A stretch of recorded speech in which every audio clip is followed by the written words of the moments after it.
Assalamualaikum warahmatullahi wabarakatuh. Perkenalkan, nama saya Desika Nursya Fitri dengan NPM 2108260233. Di sini saya akan mempresentasikan mind map yang sudah saya buat dengan topik gangguan depresi.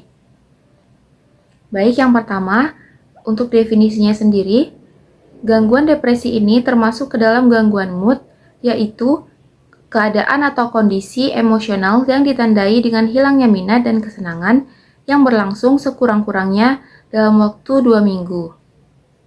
Untuk etiologinya sendiri, di sini etiologinya terbagi atas 3, yaitu faktor biologis, faktor psikososial, dan faktor genetik.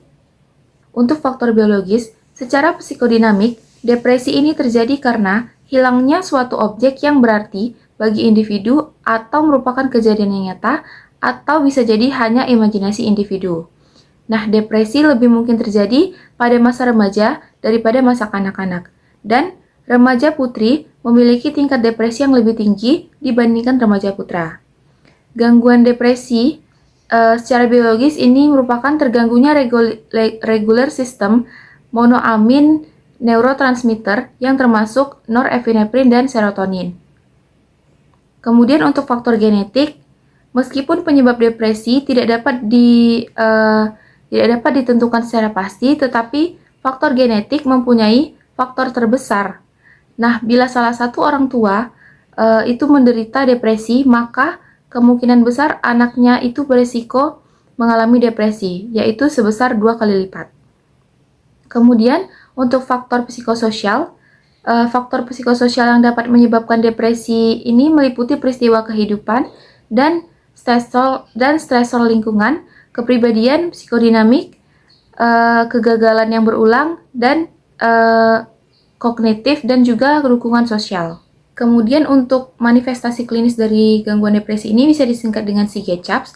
Yang pertama itu sleep. Sleep itu maksudnya tidurnya itu akan terganggu. Kemudian yang kedua interest. Interest yaitu artinya ketertarikan atau hobinya itu nanti akan menurun. Kemudian guilty yaitu perasaan bersalah. Kemudian energinya itu nanti akan menurun dan mudah lelah.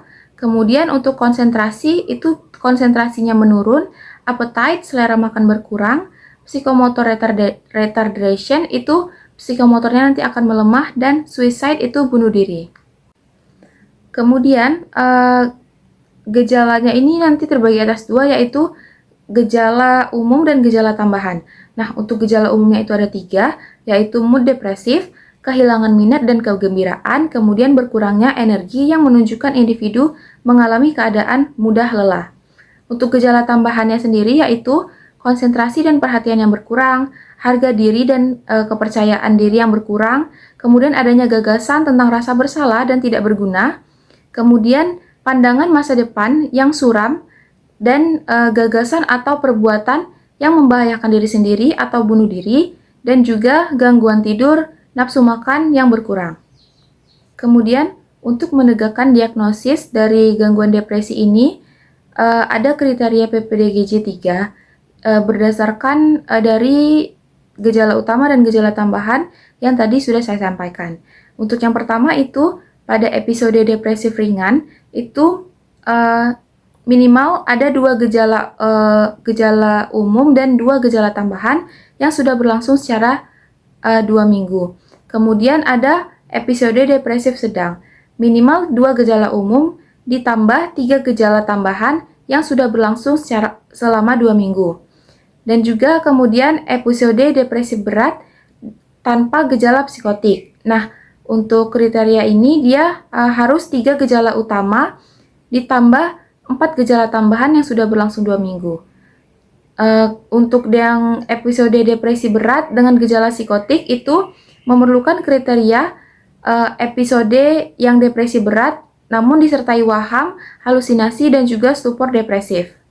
Tata laksana yang dapat diberikan pada gangguan depresi ini merupakan obat antidepresan. Yang pertama, golongan trisiklik, yaitu contohnya amitriptilin dengan dosis 25 mg 3 kali sehari. Kemudian bisa juga diberikan SSRI dengan contoh obat sertralin dengan dosis 50 mg 1 kali sehari, atau fluoxetine dengan dosis 20 mg 1 kali sehari. Berikut referensi yang saya gunakan. Yang pertama, Kaplan and Shaddox 2015, buku ajar psikiatri edisi kedua, EGC, Jakarta. Kemudian American Psychiatric Association 2013, Diagnostic and Statistical Manual of Mental Disorder, edition DSM-5, Washington DC, American Psychiatric Publishing. Kemudian ada National Institute of Health, National Institute of Mental Health 2015, Depression, US, Department of Health of Human Service. Kemudian yang keempat ada buku saku diagnosis gangguan jiwa, PPDGJ 3, Jakarta Muslim, R 2013, diagnosis gangguan jiwa, rujukan PPDGJ 3 dan DSM-4. Sekian presentasi yang dapat saya sampaikan, lebih dan kurang saya mohon maaf. Subhanakallahumma wabihamdika, asyhadu alla ilaha illa anta, astaghfiruka wa atubu ilaik. Wassalamualaikum warahmatullahi wabarakatuh.